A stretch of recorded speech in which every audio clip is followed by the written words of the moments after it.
We begin the bulletin with a puzzle over the 17 billion shillings oil saga, with the government breaking its silence as Energy Cabinet Secretary Davis Chirchir declares that the consignment did not belong to Ann Njoroge. Now, Chirchir says Ann's Import and Export Enterprise Limited Company is not a license as petroleum importing company in Kenya, and as such cannot claim to have imported diesel cargo into Kenya. The government insists that the oil belonged to Galana Energies and that documents presented by the businesswoman claiming ownership were fake.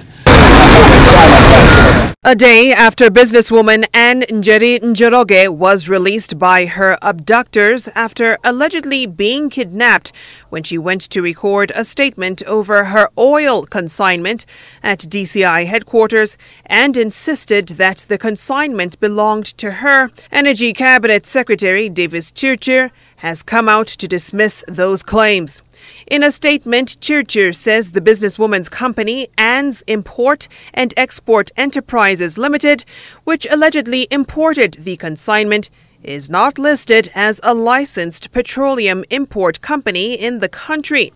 The Cabinet Secretary further states that, and I quote, "I can confirm that Ann's Import and Export Enterprises Limited has not signed the transport and storage agreement as required and cannot therefore qualify to be an oil marketing company."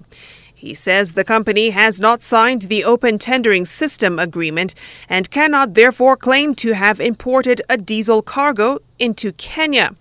The CS also clarifies that Njeri's company made an application for license for import, export, and wholesale of petroleum products to EPRA through the online portal on October 9th.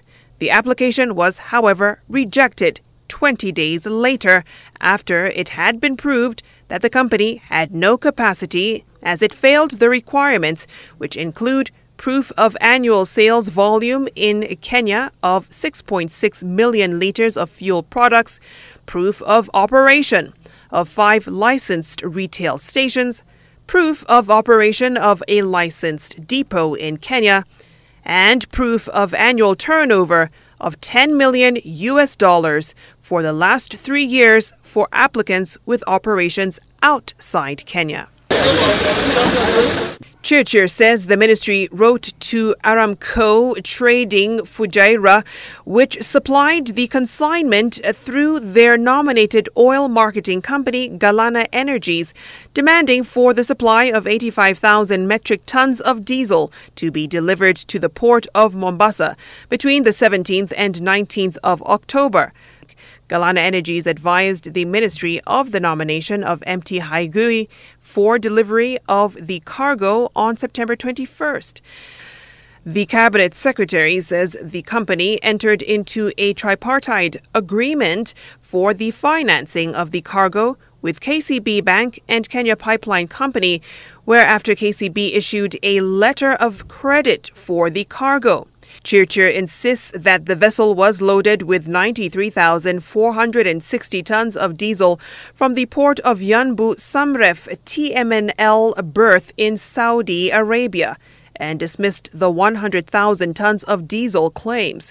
The Cabinet Secretary has said that the bill of lading provided by Njeri's company was rejected by the vessel master because the stamp in the bill of lading bore a stamp not identical to the stamp of Mt. Haigui.